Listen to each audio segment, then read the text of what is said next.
शारीरिक श्रम सस्ता इसलिए है क्योंकि डिमांड सप्लाई के नियम में उसकी डिमांड कम सप्लाई ज्यादा है, और बौद्धिक श्रम की सप्लाई कम डिमांड ज्यादा है, इसलिए महंगा है। आप एक काम करो ना, मेडिकल साइंस पढ़ने के लिए लाखों की संख्या में कॉलेज बनवा दो, मतलब वैकेंसीज बनवा दो। भारत के हर बच्चे को पढ़ाई में हल्का साधारण भी अगर वो है, उसे डॉक्टर बनने की छूट मिल जाए, पढ़ने की कम से कम, थोक के भाव डॉक्टर्स हो जाए। जैसे आजकल जो हाल इंजीनियर्स का है वैसा हाल हो जाए। आज से 25 साल पहले इंजीनियर होने का मतलब होता था कि मतलब सबसे योग्य दूल्हा, सबसे योग्य दुल्हन यही है। आप में से कितने बच्चे इंजीनियर से, हाथ खड़ा कर जरा देख ले एक बार। हाँ, 25 साल पहले बड़ा क्रेज था इंजीनियर्स का। दूल्हों के बाजार में सबसे महंगा दूल्हा होता था इंजीनियर। अब जो हालत है ना, अब ऐसी हो गई है कि कोई बोले क्या करते हो इंजीनियर, अच्छा अच्छा करते क्या हो। आजकल हालत ये हो गई है, इंजीनियर तो हो पर करते क्या हो, ऐसी हालत है। क्योंकि इतने इंस्टीट्यूट्स हो गए और पढ़ाई हो ना हो, मतलब मेरा तो आईआईटी को बड़ी आस्था थी पहले, वो भी खत्म हो गई हाल में।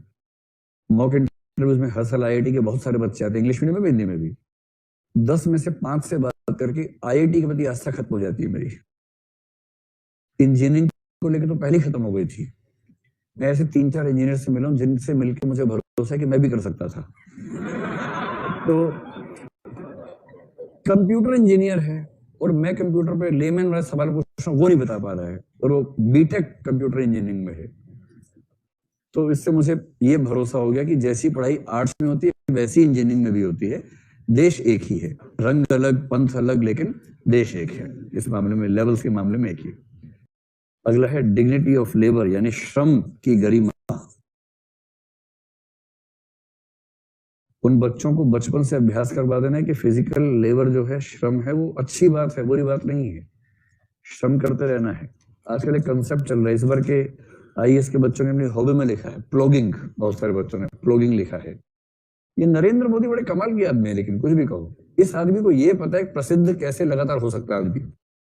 हर सेकंड ने कुछ ऐसा कर देना कि और प्रसिद्ध हो जाए। तो उड़ीसा के तट पर मॉर्निंग वॉक कर रहे थे, रास्ते में पॉलिथीन आया, उसको उठा दिया, वीडियो बनवा लिया उठाते हुए, उसको फेंक दिया या जेब में रख लिया होगा पता नहीं।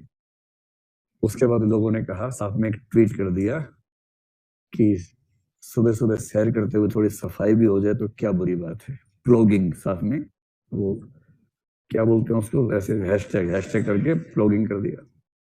पूरा भारत व्यग्र हो गया, प्लॉगिंग क्या होता है, प्लॉगिंग क्या होता है। कुछ नहीं होता, जॉगिंग करते हुए सफाई करते चलना, उसको प्लॉगिंग कहते हैं। सुबह जॉगिंग पे निकले, रास्ते में कूड़ा देखा, उठा के फेंकते गए, प्लॉगिंग हो गई, स्वच्छ भारत अभियान। और उसके बाद से आईएएस के बच्चे हो भी निकले प्लॉगिंग। मैं सुबह सुबह जाता हूँ, सफाई करके आता हूँ, दिन भर कूड़ा फैलाता हूँ, सुबह सुबह सफाई करके आता हूँ।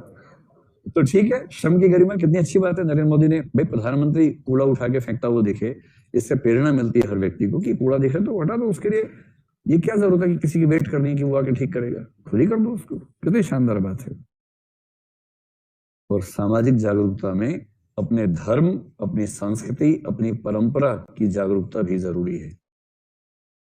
इसलिए महात्मा गांधी ये भी कहते हैं कि बच्चों को उनके धर्म की शिक्षा दी जानी चाहिए।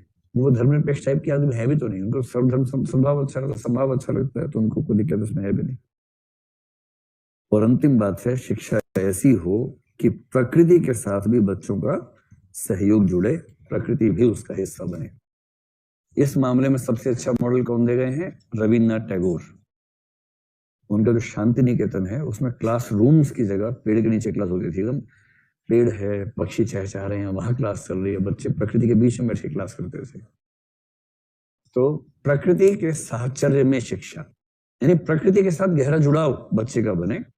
अभी हालत है कि दिल्ली का बच्चा ऑल इंडिया टॉपर है, वाह वाह वाह, फर्स्ट रैंक, फिजिक्स में 100, केमिस्ट्री 100, बायो 100, गणित 100, अंग्रेजी 100, और उससे सिर्फ इतना पूछ लो, बेटा ये पेड़ किस चीज का है? That I don't know, how can I से, कौन सा पेड़ है? अरे बबूल है कि पीपल है, कुछ तो बताओ, I don't know, that is not a part of my syllabus. तो ऐसे कद्दू टाइप के बच्चे किस काम आएंगे? फिजिक्स पूरी आती है, केमिस्ट्री पूरी आती है, सामने पेड़ दिख रहा है, ऊपर बैठे पक्षी, कौन सा पक्षी है, शुड बी क्रो, सारे कौवे दिखते हैं, तो ऐसे कैसे काम चलेगा। नंबर 7 में है सिद्धांतों से ज्यादा या सिद्धांतों के स्थान पर अभ्यास की केंद्रीयता।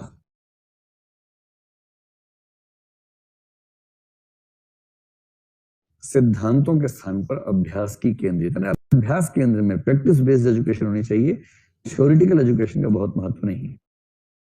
अगला है हर व्यक्ति के पास, हर बच्चे के पास सामाजिक जागरूकता और जानकारी, उसे अपने समाज के बारे में चीजें ठीक से पता होनी चाहिए, समाज का ज्ञान होना चाहिए।